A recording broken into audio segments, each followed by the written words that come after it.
So I'm like, that's why I just sat back. I just sat back and be like, you know what? Cool. I can't rock with this. If you want a guy to fail so bad, you know what I'm saying? I just that's why for a minute I took keep pounding out of my bio on X. I'm like, bro, y'all rooting It's, against my guy. Like, look, here's the thing though. NFL Twitter, I think doing sports talk on Twitter in general is the most like there's no good faith arguments on X, Twitter, whatever the hell we want to call it, when it comes down to having good sports discussions. People have you once we started getting stand pages and people are dedicating whole pages to players, you know what I'm saying? We lost all objectivity in having genuine sports talk. You know what I'm saying? Because like you have people within a fan base that have picked their favorite player, and no matter what happens, no matter what good happens or what bad happens, they are trying to make sure their favorite player is propped up on a pedestal and make sure that everyone knows that, hey, look, I was a fan of this guy when y'all wasn't rocking with him. Even though, like, for example, Bryce Young. Bryce Young played like absolute ass. Like there was no redeeming qualities all those first two games from last year. Y'all can sit there and tell me about, oh well, if you look at this play, he didn't necessarily miss the read. You know what I'm saying? It just wasn't open. I'm like, oh, okay, what the hell ever. I just know we got bounced out. We got our asses trounced by 47 points in week 1. You know what I'm saying? by the worst team, bar for bar, worst roster in the NFL, and still to this day, bar for bar. got spanked. You know what I'm saying? Magic City slapping ass cheeks. You know what I'm saying? On our head top to open the season up. And then we get to week 2, and we don't even cross 100 yards passing. We don't even cross 100 yards passing. So it's like this whole idea that, you know, that people have certain plays that they're pushing for. Like, brother, I'm here for the Carolina Panthers. I'm not here for Bryce Young. I'm not here for Xavier Legette. I'm not here for Teteroa McMillan. I am here for the Carolina Panthers to be successful. I care nothing more than the team. Nobody is above the team. F your favorites. F who your guys were in college, whatever city, Carolina ties they got. I'm about this team being good again. We're like, at this point, and that's the problem I had because us being Gamecock homers and shit like that. Stuff like that, and you know what I'm saying. I ain't gonna hold you. I defend Excel. I defend Excel a lot, but I will call. I will take accountability and I will call out when he's tripping, when he's doing bad. And for example, over this past weekend, preseason game happens. You know what I'm saying? We are all of 3 minutes into the game, and Excel. You know what I'm saying? Bam, bam, bam, bam. You know what I'm saying? Got the boot. Right, left, uppercut, got the boot. And who's the first person I see on X saying, "Hey, bro, what are we doing?" It's nobody other than our very own A. Smith. So it's like, you know what I'm saying? Like, you got to call it how you see it though. That's just the reality of it. But like no matter a player being my favorite does not change what the mission is of the team.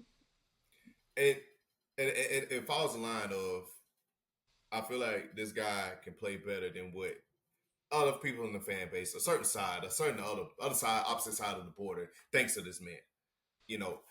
I want to see greatness in this man for real, and we seen it down in Willie B. We seen that with him, and I just think that was stupid to fight. But at the same time, I know from years and years and years the Panthers have been pushed around. Shout out to my guy Monty. He rolled the clip. I think it was the Vikings game. Bryce rookie year. D lineman got a cheat shot on Bryce. O-line didn't do nothing. The whole bench supposed to be cleared. They ain't did nothing. No fight, no heart, no culture. I'm like, dog, somebody got to bring the squabbles. And that's why I was okay with it. Do I love XL getting thrown out of the preseason game? Absolutely not. Because I wanted to see him get reps. I wanted to see him show signs of improvement, much like how other guys did on our team. Like other guys got their opportunity when XL went out, i.e. Jalen Coker. and he balled. He made plays. He started showing people why, like hey, look, like don't count me out yet, because I felt like the offseason had been quiet for him. People had just kind of forgotten him in the celebration of T Mac and the celebration of having Jimmy Horn and even Hunter Renfro, who obviously is a Carolina kid. I think people had just kind of forgotten about Jalen Coker. He just kind of went unsung, and then it had been reported he was having a slow start to mini camp and training camp and stuff like that. But he seems perfectly fine now. Seems very comfortable. And you got people. There are discussions going around about who Jalen Coker should be replacing. You know what I'm saying? And that's a whole conversation in and of itself. There, I don't know if you're ready to have that discussion, but the discussion is being had for Jalen Coker, wide receiver 2. All right, boom, said it. Cool. The so-called sensitive South Carolina fan, yeah, Jalen Coker, wide receiver 2. Boom. Sure. Cool. What? XL wide receiver 3. Boom. Let's go eat. Let's go. Yeah. Can everybody cook? Can everybody get a plate? Can everybody get a slice of the pie? And that's my thing, right? That's my thing. Like when people were talking about, like obviously I'm geeked about Jalen Coker's progression because knowing us, we need to hit on draft picks and we need to hit on UDFAs. Anybody that can contribute, I need you to contribute for this team. That's the only way we're going to turn around our fortunes here in Carolina. If Jalen Coker if he is ready to take over that wide receiver 2 spot, then for sure. Because I did see some great things out of T-Mac in that first preseason game. Now, what I do have to add, and what we do have to say, because while people do love to get praise, they also love to get critiques, but then we also use that it's just preseason. So I do have to say, what is it gonna be? Are we saying Jalen Coker, based off of this performance, is ready to be wide receiver 2 in a preseason game against Cleveland's number 2s, in a game that we didn't even see XL take a snap where a pass was even attempted? You know what I'm saying? So it's like I'm just following the Carolina Panther fan base logic. I'm just hype off of preseason. I'm following. This is pure sarcasm, bro. Come on, kill the noise. Come on now, let's stop this. Look, Jalen Coker looks every bit of what he looked like last year. He looked like he followed up on what he ended on last year. Bryce Young looked like he followed up on what he did last year, which is what I'm really excited about. I was really excited to see how Bryce Young will come out and play. He did like he picked back up from where he left off. Now again, have to remember those were Cleveland's 2s. So keep this all in mind. Now it is good to see, but nothing's definitive. I love the confidence. I gotta say, I love the confidence between the throws he threw to T-Mac, man. Yeah. That made me proud. That shot, that honestly, man, I see the light. I seen the light. The light it just beamed down on me, man. I'm not gonna lie to you, man. I was like, you know what? Let me stop being hard on Big 12 receivers. This man, T-Mac's gonna be special. That connection is gonna be very special. It's gonna be wreaking havoc for a very long time. It kind of gives me Mike Evans vibes, man. For real. But that comparison got made during his pre-draft process. People brought up Mike Evans. People also brought up AJ Green. I'm like, hey, look, if he's either of those 2, brother, we are good. We are solid. That's wide receiver 1 for a decade at that point. If he's either of those guys, you know what I'm saying? Very. I think T-Mac is definitely the possession guy here. Possession guy, go-to guy. I want to say Coker is definitely the clutch guy. XL, once he, put his paws down, don't fight nobody. Hopefully he can display his playmaking ability. Yeah. That's a good combination, man. It's a very good combination we got here. I think it should be those 3 guys there. Of course, a lot of people think otherwise, but whatever. I think I like that. I like that duo. I like that formula there. Let's roll with that formula. Bryce looks very confident, man. I'm cool with it. But my thing is, again, it's preseason. How you feel about the Browns dropping 30 on us? The red flags, concerns, I was hot. I'm gonna tell you what, I'm trying to toe the line between overreacting, you know what I'm saying, and just staying calm, staying neutral, right? That should not happen. I don't give a damn who it is. You should not. You can't get a 30 burger dropped on you when you play multiple groups of starters. Like that, I can't have that. I just that just cannot happen.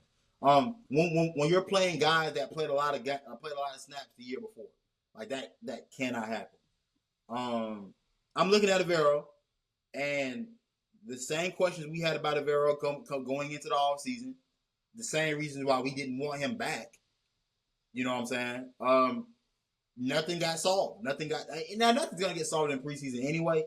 And maybe I'm just overreacting. And when the whole group is there playing together and they have more time to gel and everything, maybe it works out. But my biggest issue is, and I've seen this voiced across Panthers Nation, is why is it that it looks like everyone has significantly better backups than what we have? Like, why can we not acquire depth? Why is it that once our starters are out of the game, we can't play anymore? You know what I'm saying? It looks like we're filling the XFL tryout team at that joint, bro. Like, it's bad. So that's my biggest problem as well. Like, is it coaching? Is it developing? Is it scouting? Like, where are we going wrong? Where our twos cannot compete against other teams' twos?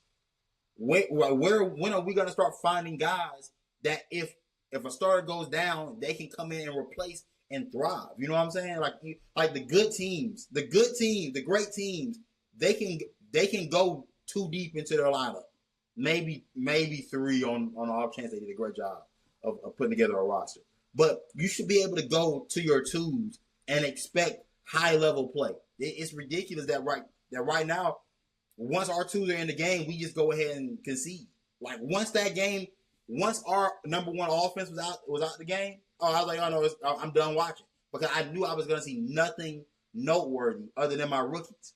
I was only looking at T-Mac, and I was only looking at Jimmy Horn from that point forward. Once Andy Dalton got into the game, like so, at this point, I'm just worried about the talent acquisition of this team. I thought we made the right choice by keeping Andy Dalton as the number 2 quarterback. Veteran guy, should be able to run an NFL system. You know what I'm saying? Get well, especially against number 2s, right? You would think, but no. And I'm looking over at Icky. I'm still looking at the offensive line, and I'm saying right now, if you think we won't be picking at the top of the draft again, if Icky doesn't figure it out, boy, yeah. I mean, it's been shown. It's been proven. They quick. I mean, hell, I wouldn't be surprised. Next draft season, I'm keeping my mouth shut. Hey, listen, look. I don't think no matter how bad the defense is, if if Icky don't figure it out, I'm pretty sure we picking another tackle again. Probably gonna slide Icky over the guard or something. So who knows? I I think they said Jake Plummer was doing bad. I was at work, but I just caught like the first half of it, whatever. But they said Jake Plummer stunk it up. Andy Dalton stunk it up too. He did indeed. Okay. Didn't need to stunk it up. And then and obviously I guess in the secondary or some. Yeah. Well, Corey Thornton, who good. UDFA from Louisville, he made some plays. Gave up a touchdown, but also made some plays. I saw Trevor Wallace. Someone tell me Wallace did good. He made a play. He made a play where he filled the A gap well. It's fine. We still need linebacker help. Ain't nothing about what he did tell me that we good. You know what I'm saying? Like, so it brings me to ask this: are we in for a repeat of last year? It's a possibility. I'm not gonna sit here in front with you because I didn't like what I saw from the front lines. Now, guys like Nick Scorton, guys like Princely, they made plays. They showed flashes of what they were drafted to be, what they did well in college. They make plays that translated from what they did from college now into the pros. Pat Jones, DJ Wanham, I didn't like it. Didn't get anything. Really? Yeah, I didn't get anything out of it. I didn't see consistent pressure. They got pressures here and there, but I didn't. There are plenty of times if you go back and rewatch that game where Shedeur is standing there clean and delivering. You know what I'm saying? So hey man, I hate to say that we gotta talk this sidebar. We gotta talk about his performance too. Oh, we can talk about it right now. That boy, look, man. His performance made me feel great about not giving a damn what NFL analysts had to say about his entire situation. That's how I felt after watching that game because we knew we never had Shedeur anywhere lower than QB2 behind Cam Ward.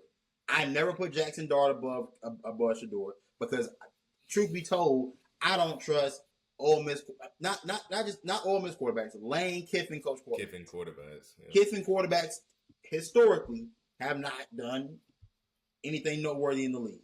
Now he had now to Jackson Dart's credit, he had a nice preseason opener as well.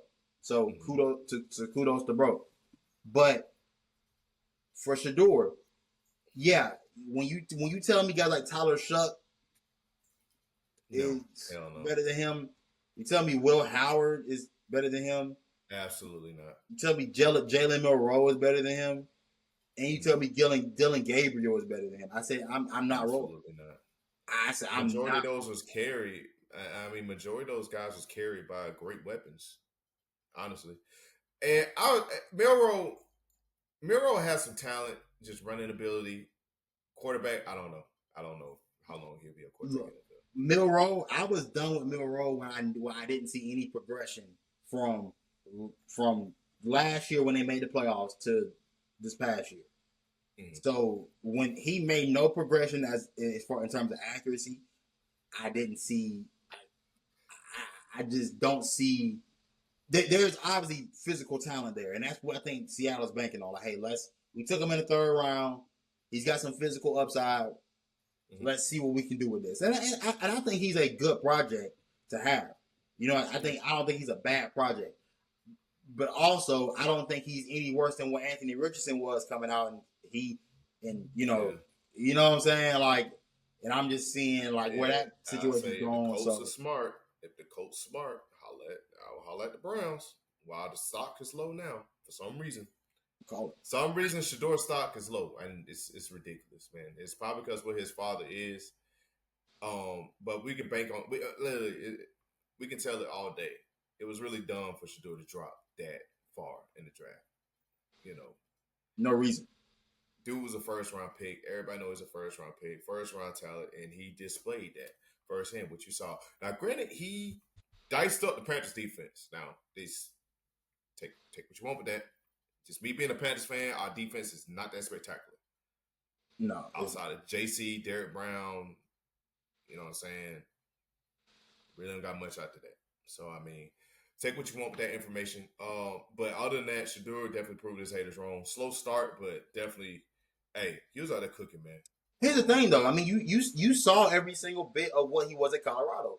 You're talking about a guy that ended his career as the most accurate quarterback in college football. And he had a completion percentage of about around 71%. You saw a guy that could make big time throws. You saw that at Colorado. His first touchdown that he threw against Corey Thornton, dog, that ball, it went through a couple hands. He sliced that thing through there, throwing with anticipation. Having that touch to layer passes over defenses. He's got every single bit of the ability that it takes to be a starting quarterback. Whether he gets a shot or not that's up to the league to decide. And it's also up to him. But even going into the week, people were up in arms. Some people were up in arms that he was going to have to have to deal with this situation on such short notice after having not practiced with the ones and everything. I was like, bro, he's a 5th round pick. This was going to be how he was going to hit the field. I'm like, we never hope for injuries, but guys being injured, guys getting rest days, that's going to be how a 5th round pick gets his opportunities. Now, what he did was take that opportunity and maximize the hell out of it. Now, he maximized that opportunity. Now, we're not in the film room with Shedeur and them boys. We don't know the things that he did or didn't do that the coaches will like and what they'll move forward with. But I can tell you one thing for damn sure. Dylan Gabriel ain't doing that shit. No. I feel very confident in saying that Dylan Gabriel is not doing it. Dylan Gabriel isn't moving the needle at the NFL level. And if you watched him in college, I don't believe there was any way you could have thought even from his college tape that you thought he was gonna move the needle in the pros. Like that, like we gotta be realistic. Like the things that may have hurt Shedeur in terms of his draft stock, man, y'all can miss me with it, because if you telling me, oh, some of these guys are better in the classroom, they're more studious, they're great in the locker room, they don't cause a ruckus, that's because they ain't never been nothing. Some of these guys ain't never been great. Some of these guys have always just been average. They've always gotten by. Dylan Gabriel he went to college for 6 years. Hell, I hope he was some type of good, but not for Shedeur.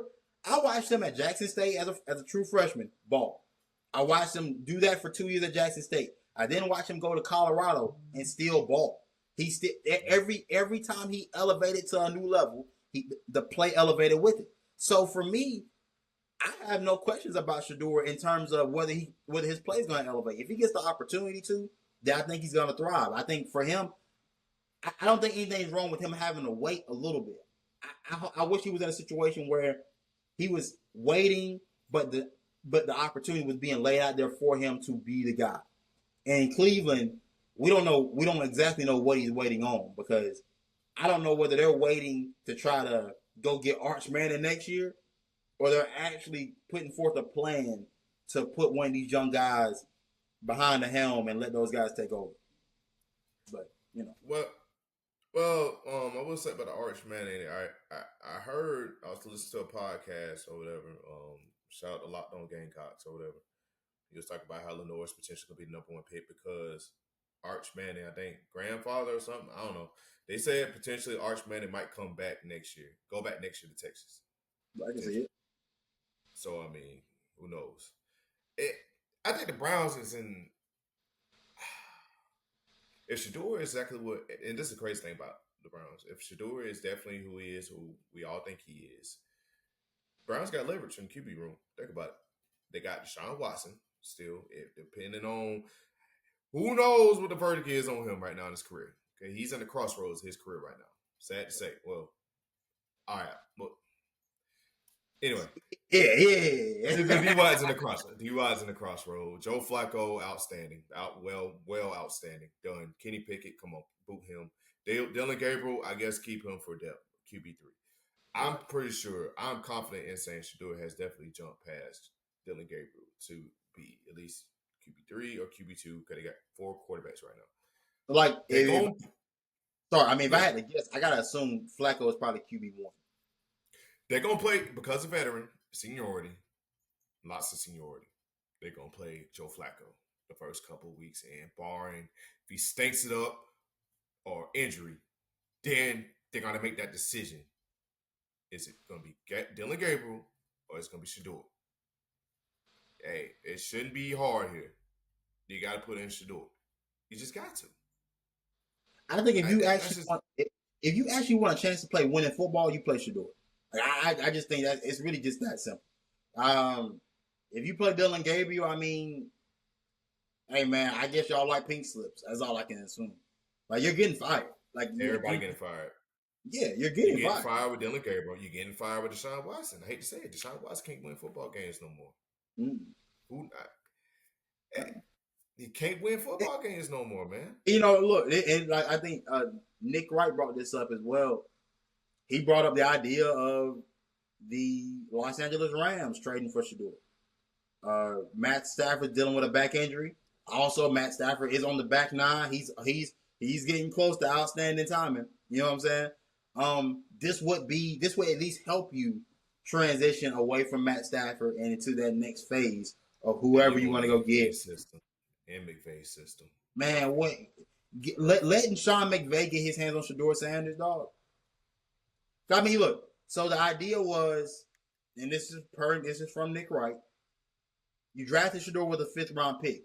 See if you can flip him for a 4th round pick, and that's a win if you're Cleveland. I mean, you use the 5th to get him. Do it now. Yeah, do it right now. Do it right now, this second. On Monday, August the 11th, 2025, year of our Lord, at 9:42 a.m. You do it right now. Yeah, do it right now, McVay. I think getting Shedeur to a situation where he's still not starting, but he's in a secure backup role, with a veteran that can actually help him progress. You know what I'm saying? With the idea of the franchise with the idea from the franchise being that we're going to help develop him into what could possibly be the next quarterback or either a bridge. I mean, there's a few ways I think Shedeur's career can go. Right? It can go the way of Geno Smith, where I do believe you can be a starter. Maybe not today, but I do believe there is potential for you to be a starter. It can also go the way of like a Teddy Bridgewater, where it's like, I mean, you'll always have a backup role. You'll always have an opportunity to be a backup somewhere. You know what I'm saying? Like those two guys are solid career arcs for a quarterback. You'll always keep a job. You know what I'm saying? And you'll always have opportunity. We don't know. I think we need to see first whether the biggest thing now for him is going to be getting the sample size to figure out what is it that you can be. Because, we can get like 10 to 12 games worth of Shedeur Sanders this year, we can get a good gauge on whether we think he can be a high level starter or just a starter. So I feel that. Yeah, that's all I got on the Shedeur. That's all I got on the matter, bro. That's all I got. Since we're here, and just let the people know, this is not our South Carolina episode. We do have a South Carolina centric episode. We got to give y'all what y'all asking for. Now, y'all didn't necessarily ask for it, but we're going to give it to you anyway. You know what I'm saying? You know what I'm saying? We ain't doing our South Carolina episode yet. We're trying to get the full crew on before we do that. But training camp has started. So we do got to touch on the boys. You know what I'm saying? The streets, they talking. You know what I'm saying? They doing some chattering. They saying some things that I know me and you, they talking our language right now. And they're talking about that defense. You know what I'm saying? And I ain't gonna, it's just that things are being rumored that this defense has not lost a step. And I know for us, it's kind of hard to believe because we're like, bro, you lost a lot of vets, a lot of OGs in that room from last year. How are you going to replace it? The recruiting trail seems to have treated them well, and the people are saying there's a lot of depth in that room. And on top of depth, you have youth on top of that. So it's a total 180 from last year. Hey man, are we believing this? Are we believing this is substantial truth?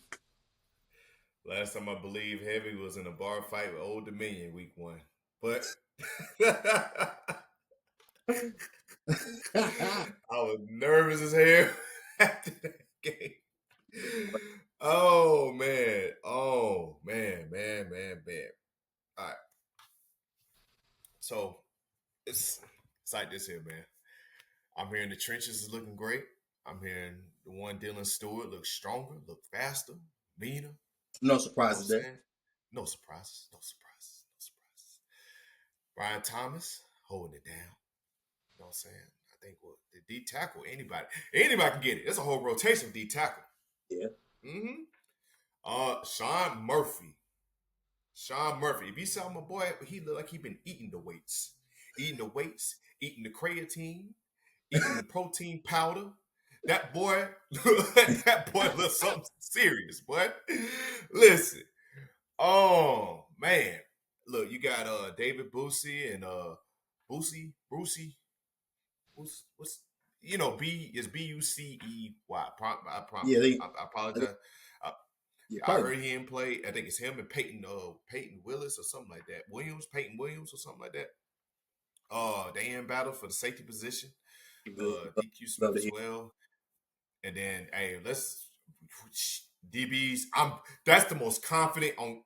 I promise you, I will put my whole stock, my whole paycheck on our DBs. Kilgore, Brandon Cease, Bakari Swain, the other Kilgore brother,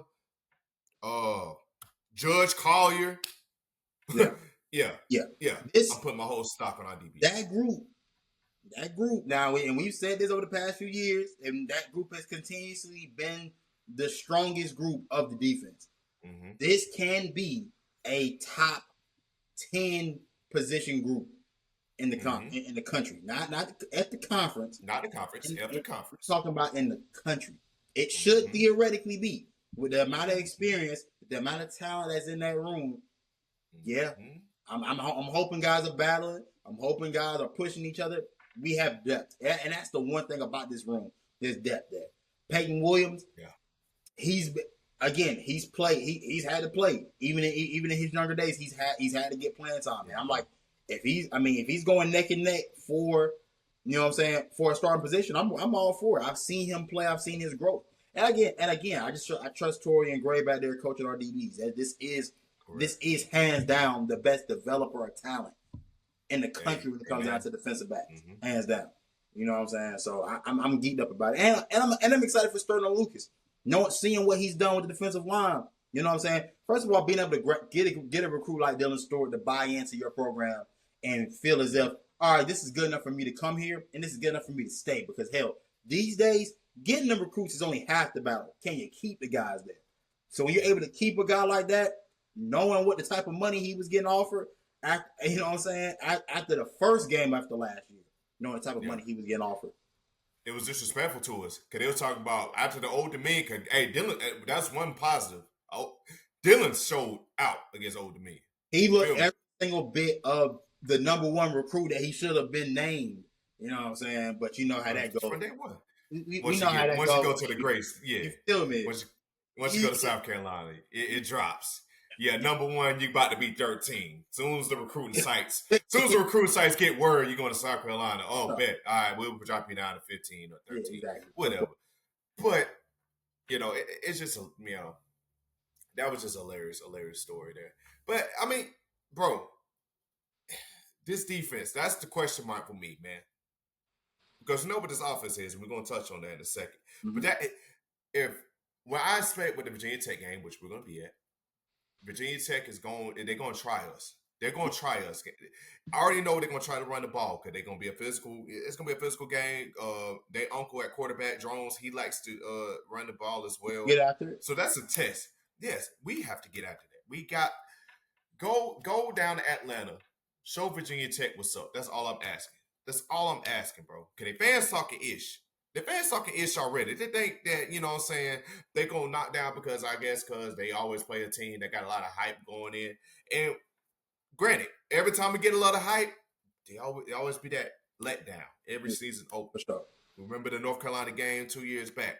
The O-line was hurt, battered. We had our O-line made North Carolina defense look like the greatest defense on turf.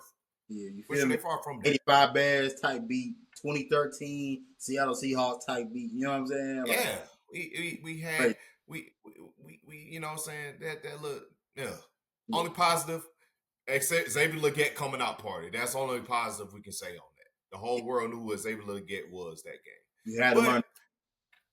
Yeah, you know what I'm saying. But need to go to there. Go down to Atlanta. Show Virginia Tech what's up. This defense. Now, let's go to this offense. Let's go to the offense. Let's talk about it. Let's talk about it. So I saw that Mike Schuler's, you know what I'm saying? It seemed like his touch is kind of working on Lenore's. It's looking noticeable. Mike Schuler has said he wants Lenore's to pass more. Now, is that kind of a smoke screen? If you look at Mike Schuler play calling, do he really think he want Lenore's to pass more? Let's be real. I'm gonna say this. I'm gonna say yes, but that I'm gonna say yes, but we also know how Mike really can get down when it comes down to calling plays for these types of quarterbacks. He wants you to pass more, for sure. Yeah, but we ain't changing our DNA. Our DNA still gonna be the same. We just need to improve some things. You know what I'm saying? Just a couple tweaks here and there. Type, you know what I'm saying? Type deal. My thing, Mike Schuler, is on 3rd and 10, man, don't call no crazy shit. Don't call nothing crazy. For my boy to do. Think he's Superman. Now, we seen it. We seen on 3rd and 16, though. So, look, here's my thing. Here's my one challenge to Mike Schuler. And this is coming from a Panthers fan that's seen 2015 happen and seen the maturation of Cam under Mike Shula. I I don't want these long dropbacks, these plays that take forever to develop, because I do believe that based on our current group in South Carolina, based on the team that you have with the Carolina Panthers, obviously it's NFL and it's college, it's night and day, not the same game. But because I believe we have elite talent at the receiver position this year, guys have gotten better, guys have improved. I want to see more quick hits. More quick hits. Don't have my quarterback sitting back there all day having to create. The plays I saw from Norris last year, all fine and great, you know what I'm saying? But the part that irks me the most is that I'm like, bro, plays are not developing properly. He's not just going through reads and delivering the football. He's creating. And I'm like, that's cool. And you do want to see that. Like, you do need to see that to see where is his talent level at. I want to see the offense function well as an overall unit. Have my quarterback getting the ball out on time. Have this operating like a well-oiled machine that operates with Lenoris and not because of Lenoris. Yeah. And I see what you mean by that. Because teams see Lenoir's tape now, and they're gonna blitz and they're gonna go out there. They're gonna go after him. Come on, most definitely. So the routes that you was calling in Carolina, you know what I'm saying? The reason why you couldn't blitz Cam, because you can light your ass up with his arm. You can do more than just run. You can light your ass up with his arm. A lot of people, there's this talk that Lenoris is a running back. He don't got no arm. He can't throw or whatever, which is false. We see him throw 300 yards against a top 10 team. He takes A&M, but whatever. Cool. But the reads part, that's another thing with Lenoris. Cause going back, remember the Alabama game? Yep.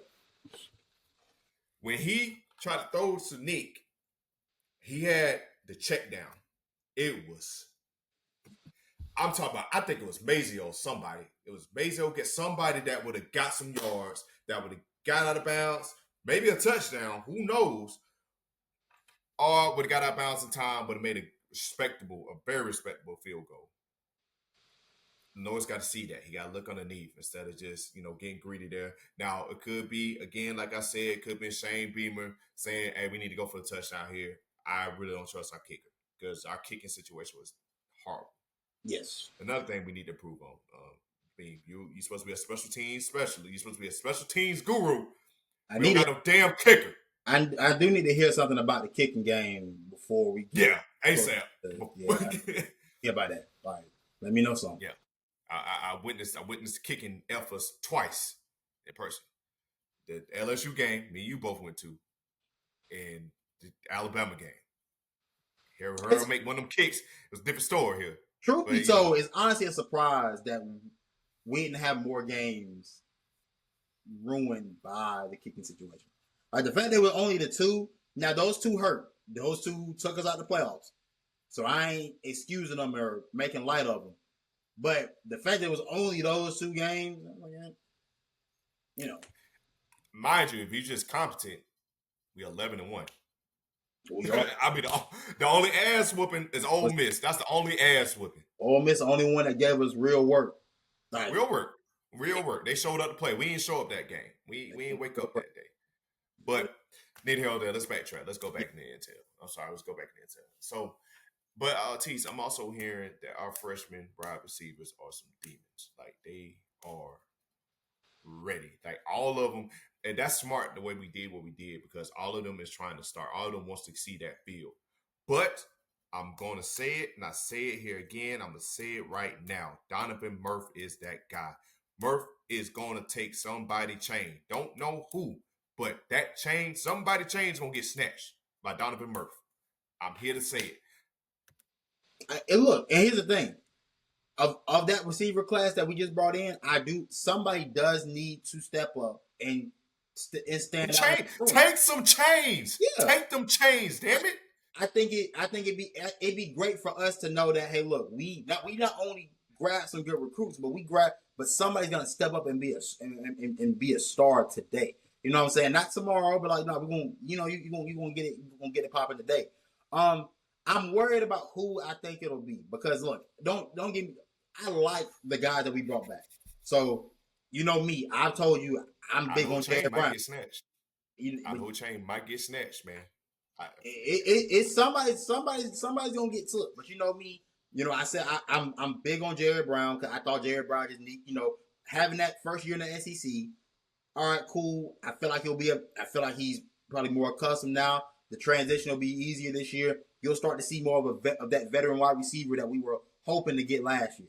Mazio Bennett is a guy that I really feel like has been forgotten about in this whole offseason. I feel like we just haven't touched on him a whole lot. I feel like he's our most polished wide receiver we got. Exactly. I mean, starting wise, most Yeah, polished wide receiver. absolutely. And I do believe that if he's taking that next step and if he's more confident, if he's like you said, if he's continue to develop, because I think the biggest thing for him was after the catch. We didn't really see the playmaking ability post catch that we saw from him in high school, right? Like that, obviously him getting open really wasn't a problem. He could get open, but it's just the big playability wasn't necessarily there, right? Especially after the Kentucky game. Now Nick Harbor is the X factor of all of this. Nothing goes without Nick Harbor and his ascension. That's what and he understands that as well. He's taking this offseason approach very differently than years prior. He's been locked in with Lenoris all summer. No track work has been done. It's been all about football and making sure the timing is down with him and Lenoris. If that big body, all of that physical talent, if all of that comes together the way it can be special. It can be. He's got potential to be a very quick riser up some boards. You know what I'm saying? If he has the year that we think he can have.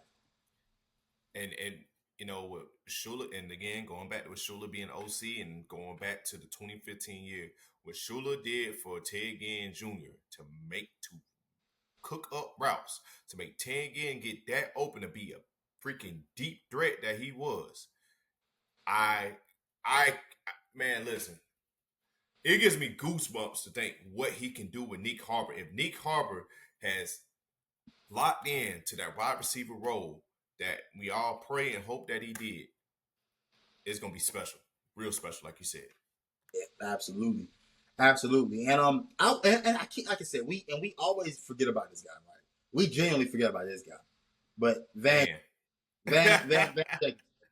like because if you go back to last year, there are plays that he also made too that were like, okay, for sure.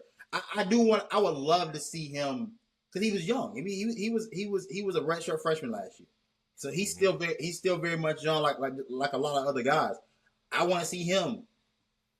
I mean, because I'm not gonna lie, I thought he was gonna leave after this past year. I didn't think he was gonna stick it out. Didn't think he was gonna come back. All of them all stayed. So I'm hoping that the commitment to staying and the commitment to this program will be paid off on the field. I hope the work shows up on Saturdays, and for this year open up on a Sunday. I'm geeked about it for sure. And my main overall goal is I want to see Lenoris Sellers have a stronger level of mastery of playing quarterback, not just being an athlete. We know he's an athlete. Yeah. We know he's got the physical tools. I want to see you play the quarterback position from the neck up. That's gonna be what takes you to the next levels and make you the number one overall pick and make you a bona fide guy at the next level as well. So. Yeah, like reading the coverages, more tight window throws, like those things of that nature. Those that wow the eyes of these NFL scouts. Because I think they already looking at him. They already calling him. Why do you think Beam is so aggressive at these quarterbacks now? Yeah. The NFL is calling for Lenoris. And who knows, that's the next step for him. It'll be a blessing if he come back. It'll be a blessing. But when, yeah. I hate to interrupt, but if everything were to go right, him going to the league is the next best thing. If Lenoris has to come back for another year, something went wrong. That's the thing. Like, I want Lenoris gone. I want him number one overall pick. I want him to win a Heisman. I want him to have us in the playoffs. I want us to be able to compete for a national championship. If those things happen, which are all goals that I believe every fan within this fan base should have, if those things were to happen, then the next logical step would be the pros. I think that's what everybody should be hoping for. True be told. Yeah. And so, with that being said, that what brings me to is hmm, Rasul Faison. I haven't heard much about him on the intel. On the intel thing that I listened to earlier, I haven't heard much about that. So, how you feel about our running back room? We talked about everything else. How you feel about the running back room? The running back room, if it's only going to be Oscar Adaway, Isaiah Augustave, and what's our guy? Juwan Howard. Juwan Howard and with Matthew Fuller. Juwan Howard. Matt Fuller. I don't know. We typically don't get to see freshman running backs play for us too often. I'm not gonna front with you. If we have to roll with those three, Howell, Faison, and I'm just gonna call him Isaiah. I'm not gonna even keep messing up his last name. If we have to roll with those three, that'll be I can live with that. I can live with that. I would love Faison because we know the change of pace he brings to that backfield and what that could spell for our team. Being that dual threat running back that can come out of the backfield, create out in space, just adding more. You can never have enough explosive plays. You can never have enough home run hitters. So I want as many home run hitters as possible on the field at one time. And you gotta defend sideline to sideline. You figure it out. Y'all boys tell me. If I get the pressure and if I get the pressure off the Norris, man, that's a plus. That's a major plus. Absolutely. You know? And I think it takes our team to a level that I believe to make the playoffs, you would need to have a guy like that. Like if you're like I look at Ohio, look at what I'm saying, Old Brother State, what I'm saying, from up north. You look at who they had. They had Quinshawn Judkins and they had Travion Henderson. You look at what Travion Henderson was able to do in the playoffs, especially against Texas. The screen pass he takes to the crib right before halftime. See how that just completely tilted the game. When you had a guy like Quinshawn Judkins that could be a hammerhead and break off big runs from time to time, and Travion Henderson Travion Henderson was just like relentless. He played like that relentless kind of style.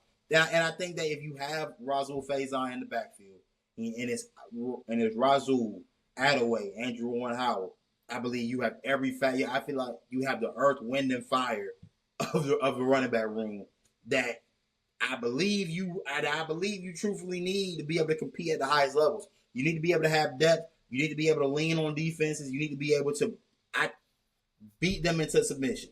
That's my preferred way of playing football. I would say this: we were definitely hurting bad like a couple years back when we had to use the Carryon Joyner as a running back, and we had like Mario Anderson, which we should just roll Mario Anderson from day one. But yeah, that was just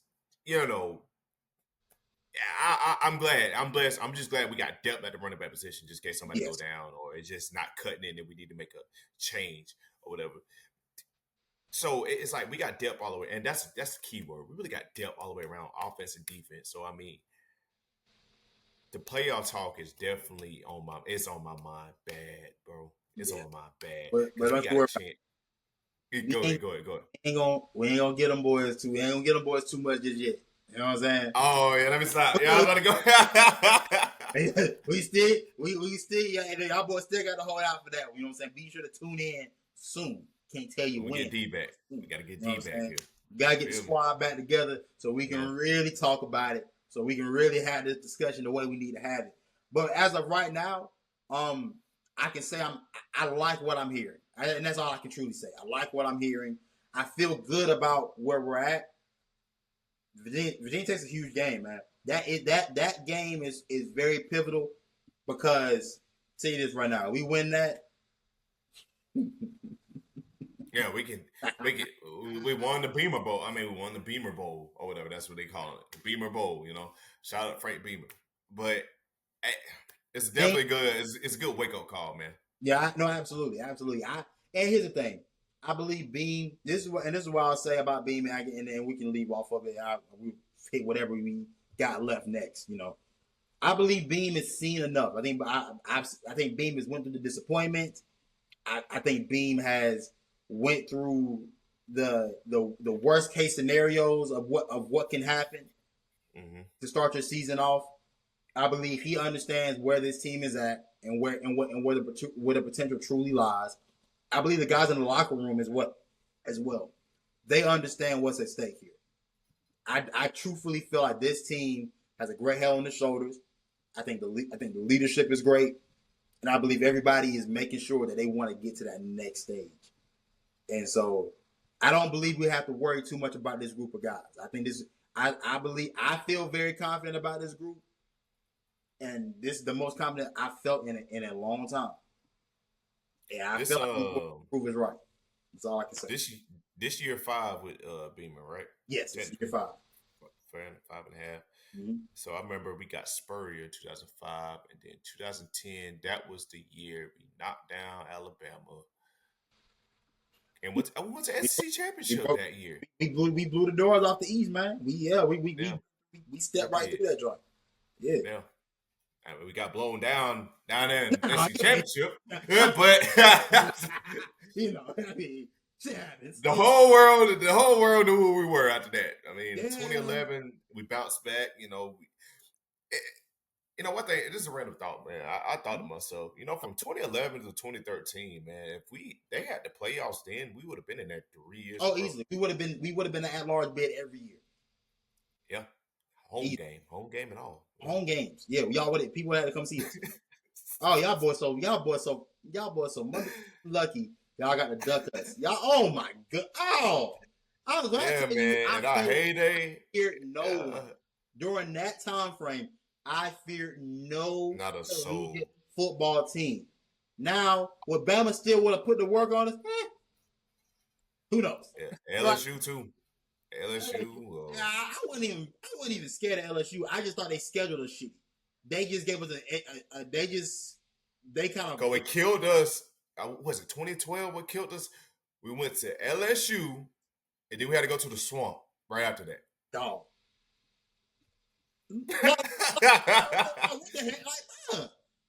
I think the team caught the flu. The travel's so effed up. The team caught the damn flu in one of those games. Well, we gotta go to these dirty ass states, Florida, and goddamn Louisiana.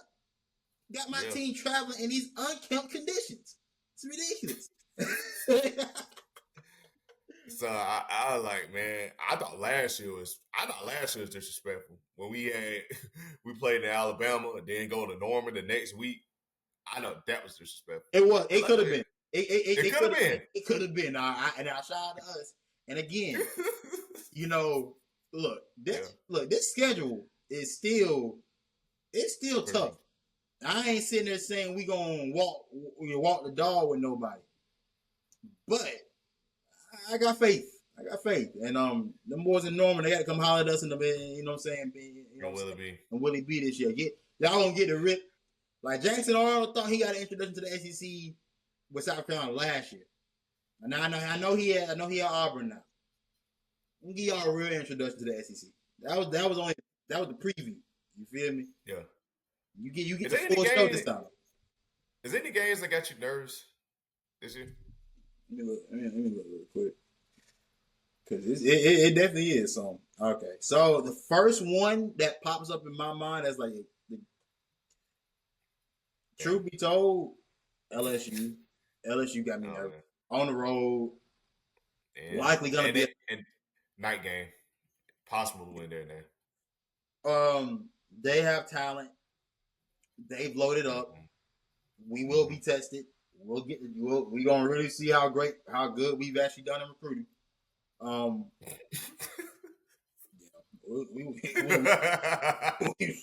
We gonna find out, bro. Like shit. I mean, for sure. Like, Texas A&M too, dog. On the road. Oh, Kyle. Oh man. Might be another night game. Have we another damn night have game. we ever beaten them in A&M? No, we have not. I don't think we. Time we beat A&M has been at Willie B. We haven't beat them. So, and of course, Ole Miss. You on the road to Ole Miss too. I think Ole Miss not gonna be as good as they were last year. I just don't. I It's don't. true, but it's a It's trap. not a that's That to me feels like trap game. trap game for sure. Yeah, And again, here's the thing, right? I want to make sure I take the same mentality into this year that I did last year. 1 week at a time. It's got to go. It's it 1 week. gotta be. I can't It look has too to. far ahead. Everything is 1 week at a time, and that made getting through last year a lot easier because it was like, bro, we're not even. Don't worry about week 8, 9. Worry Yeah. about today. Win today first. You know what I'm saying? I That's what I think. You know, that's what I think. That's the same thing I'm gonna do this year. I'll say and I remember this, and you stuck by it, and we mother after fuck that. Me and you both stuck by it. After the Old Dominion game, you said this is the worst we will see Illinois. Yeah. And I kid you not, that next week Kentucky, we saw a bit of control, and you know what I'm saying, showed out. LSU still some control. He got hurt. But see, LSU was really the coming out party. That was really the one where like, hey, look, if you weren't I'll say aware, Bama. well, I'll say Bama. I think I'm about always gonna say I think Bama. about the I think about the touchdown run. Like I feel like everybody made Oh yeah, a touchdown run against LSU. man. That was like, brother, like think about how we had won that game. Now Bama was a coming out party of sorts, but my thing about Bama was that Lenoris played great against LSU. He was playing damn near perfect. He was slicing and dicing. Bama that was a growing moment. That was definitely a moment where you saw him grow up because you saw the struggles in the early game. And you saw the fight through it, figure it out. Almost got it. Made one too many mistakes. Too slow of a start, one too many mistakes, but you were right there. You were right there at the cusp of getting it. So Bama was definitely a huge growth game, I thought, for Lenoir for sure. Exactly. And I think it was just going back to it, that fumble. I think even I was looking. You know, I'm bored at work. I just watch replays of old games, and after the loss, the commentator even brought it up. It's like, man, that fumble really just killed us. Like that's just really it. That fumble from earlier. Well, like we could have just went ahead. Really, we would have won the game. That would have been ball game there. When Norris fumbled, but you know, it just take growth, man. I think that was just you can tell Lenoris was a freshman and it was his first year starter. He did exactly what a first year. He made the mistakes that a first year starter is going to do. And as a young man, Yeah. 19 years old at the time, right? Yeah, he made the same mistakes, and that's all it takes. But now, when if the game is slowed down for him, it's Yeah. I'm confident with the direction we're going ahead. And if the defense is saying what they're supposed to say, again, it's practice. You know, got hit by Practice. AI. Practice. It's practice.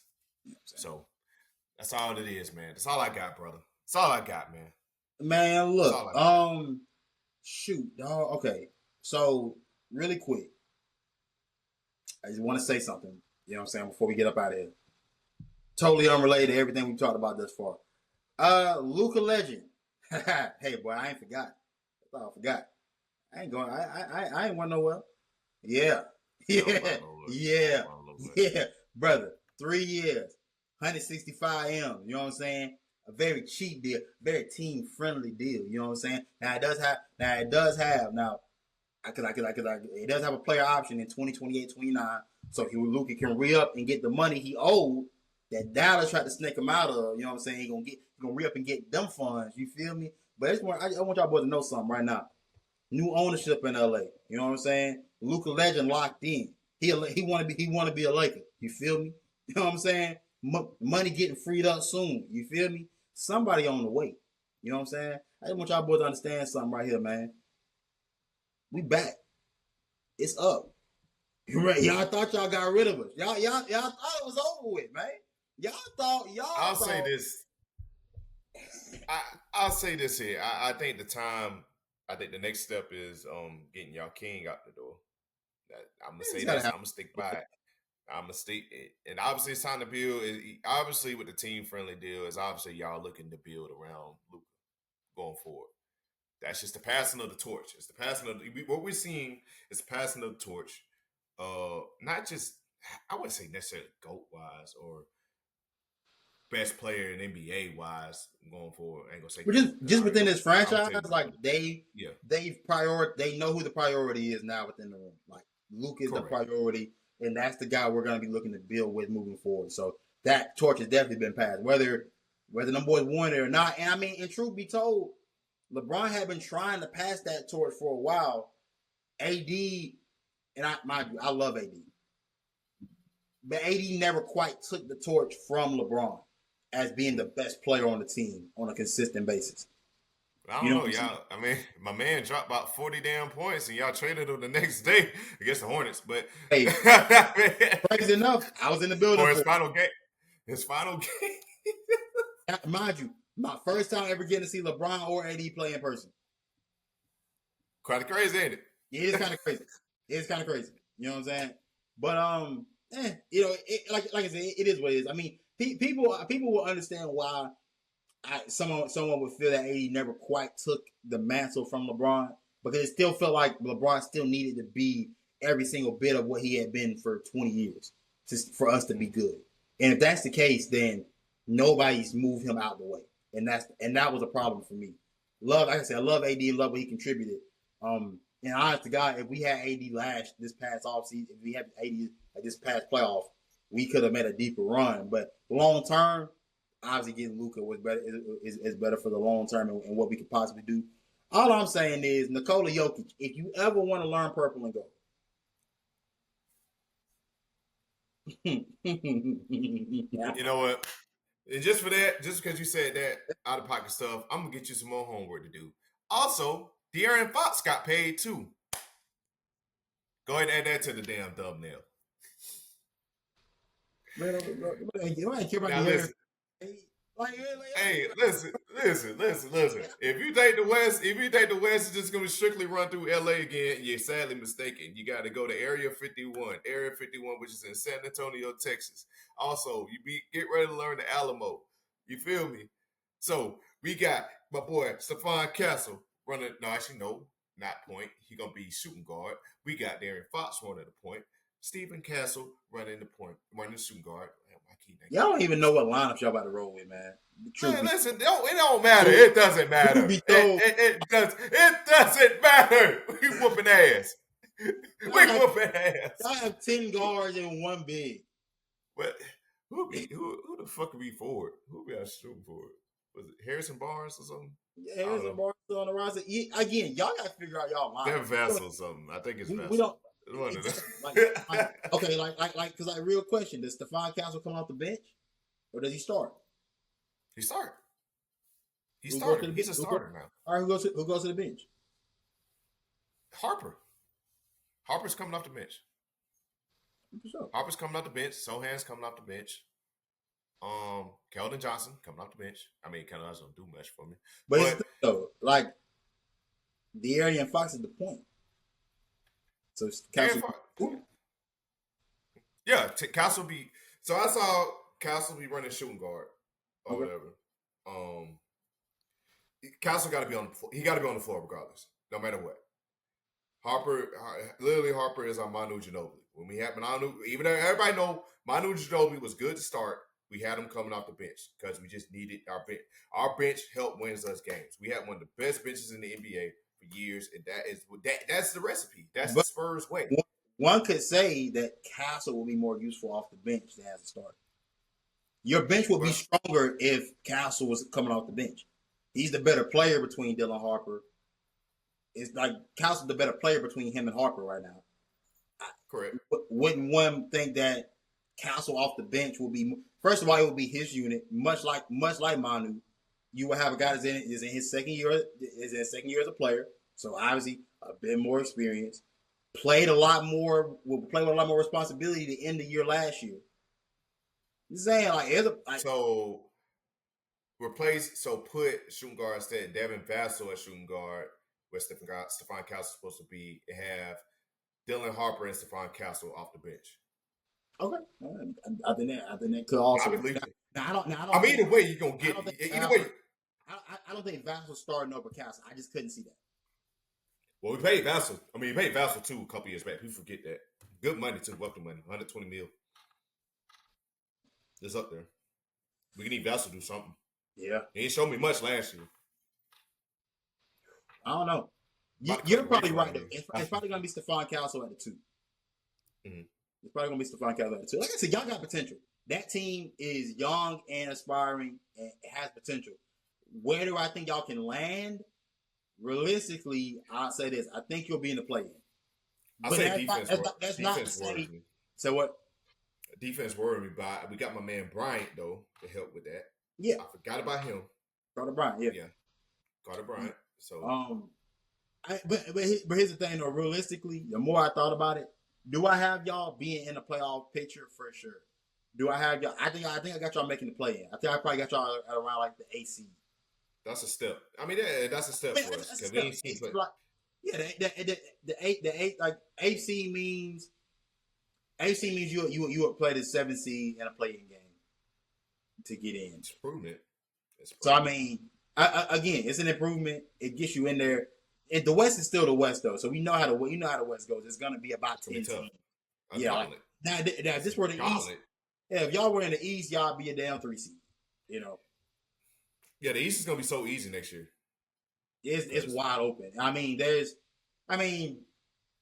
Orlando. It sucks because of injuries. Yeah, it does. I think Orlando's probably my favorite young team. Yeah. Orlando and Detroit are going to be the 2 teams that are definitely going to be ascending in the East next year. God, I mean, hell, if Philadelphia could just be healthy for like 2 minutes, they actually will have a shot to do something.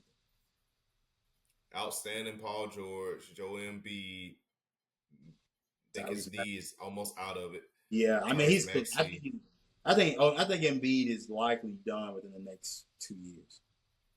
I think he's cool. What's that fried? What's that fried? Cook. I think so. I mean, it ain't gonna get any better. Yeah. He's either gonna have to play less minutes and less games than what he already does now.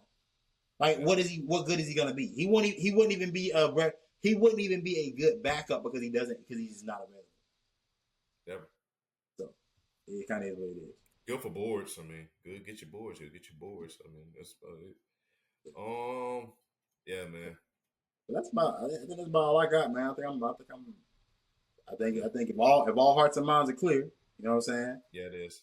If you can, please check out the video I did on Expect the Unexpected.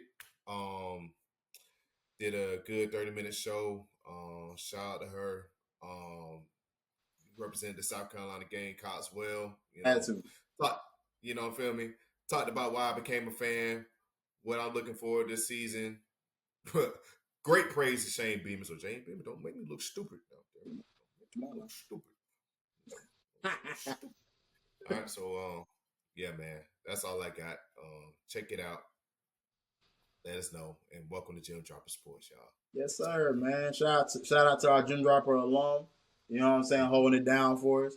You know what I'm saying, going out, repping the brand, doing what we do. You feel me? And with that being said, this is Gym Dropper Sports. I'm your host, Shanti Stewart. This is my co-host, A. Smith, and we out.